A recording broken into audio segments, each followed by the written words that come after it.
ये आकाशवाणी रायपुर है। छत्तीसगढ़ी समाचार बुलेटिन के संग अभिषेक के जय जोहार। अब सुनो आज के प्रमुख समाचार। प्रधानमंत्री हा सब्बो राज्य ले अमृतकाल में भारत ला विज्ञान और प्रौद्योगिकी के वैश्विक केंद्र बनाए बर मिलके काम करे के आग्रह करेन। राष्ट्रीय स्वयंसेवक संघ के अखिल भारतीय समन्वय बैठका आज ले राजधानी रायपुर में शुरू।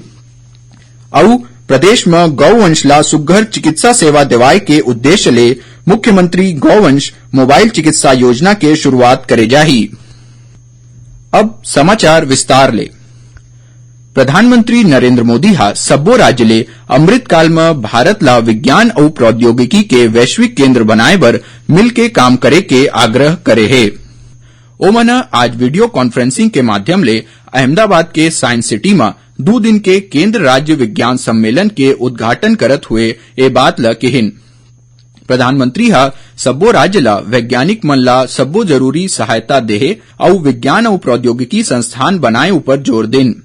ओमन कहिन कि राज्य मन के उच्च शिक्षा संस्थान में घलो इनोवेशन लैब के गिनती ला बढ़ाए जाना चाहिए। प्रधानमंत्री हा कहिन कि उकर सरकार हा विज्ञान आधारित विकास के दिशा में काम करत है और बछर 2014 ले विज्ञान और प्रौद्योगिकी के क्षेत्र में निवेश में बढ़वार होए है। श्री मोदी हा कहिन कि आज के नवा भारत हा जय जवान, जय किसान, जय विज्ञान और जय अनुसंधान के मंत्र के संग आगू बढ़त है। राष्ट्रीय स्वयंसेवक संघ के अखिल भारतीय समन्वय बैठका आज ले राजधानी रायपुर में शुरू हो गए है। नवा रायपुर स्थित श्री जैनम मानस भवन में आयोजित 3 दिन के बैठका के शुभारंभ सर संघ चालक डॉक्टर मोहन भागवत और सर कार्यवाह दत्तात्रेय होसबाले हा करेन। बैठका में राष्ट्रीय स्वयंसेवक संघ ले प्रेरित 36 ठिन संगठन के प्रमुख पदाधिकारी मन भाग लेवत है। बैठका में वर्तमान राष्ट्रीय और सामाजिक परिदृश्य, शिक्षा, सेवा, आर्थिक मुद्दा और राष्ट्रीय सुरक्षा ले जुड़ा मुद्दा मन ऊपर गोट बात करे जाथे।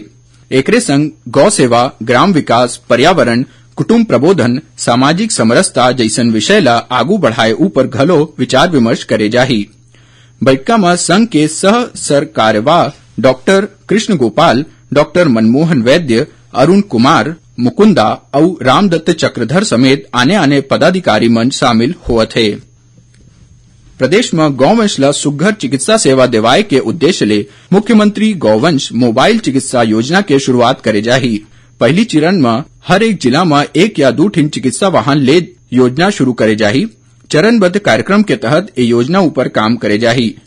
बता दें कि प्रदेश के लोगन मन ला सुघ्घर स्वास्थ्य सुविधा देवाए बर विकास खंड ले लेके जिला मुख्यालय तक सर्व सुविधा युक्त अस्पताल के संगे संग मुख्यमंत्री श्रम स्वास्थ्य योजना और मुख्यमंत्री हाट बाजार क्लिनिक योजना चलाए जावत है।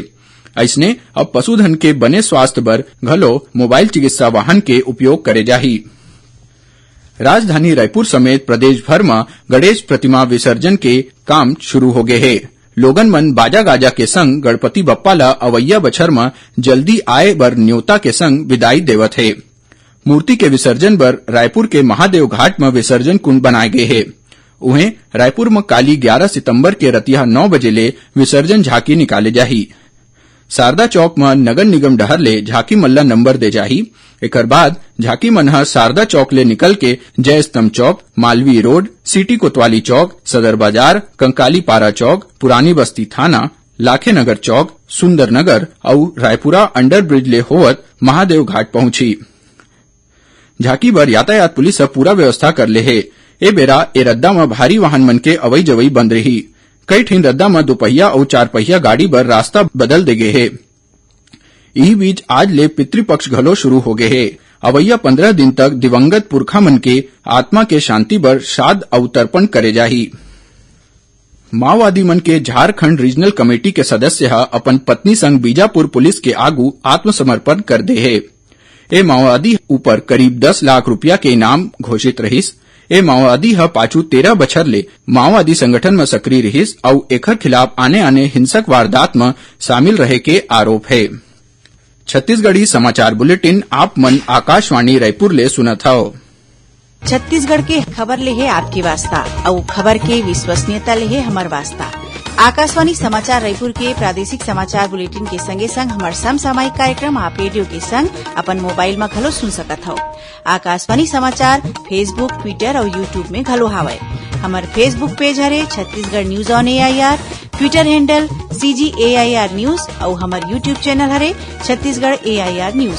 तो अब रेडियो के संगे संग आपके मोबाइल के माध्यम ले हम आप तक पहुंचत हन। छत्तीसगढ़ के हर खबर पर सुनत रहो आकाशवाणी समाचार। अब आगू बढ़बो बाचे समाचार को ती सुनैया मल्ला बता दन कि प्रादेशिक समाचार एकांश डहर ले समसामयिक विषय ऊपर आधारित साप्ताहिक कार्यक्रम बातों बातों में ए वक्त के अंक में राष्ट्रीय पोषण माह ऊपर केंद्रित रही।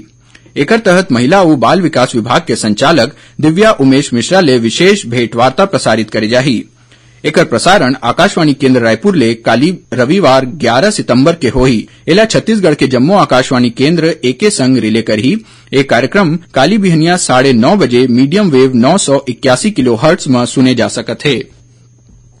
सुनिया मल्ला बता दन कि आकाशवाणी समाचार डहर ले काली संझा 6:35 में जिले की चिट्ठी कार्यक्रम के प्रसारण करे जाही। एक कार्यक्रम आकाशवाणी के रायपुर केंद्र डहर ले प्रसारित होही, जिला जम्मू केंद्र मन एके संग रिले करही।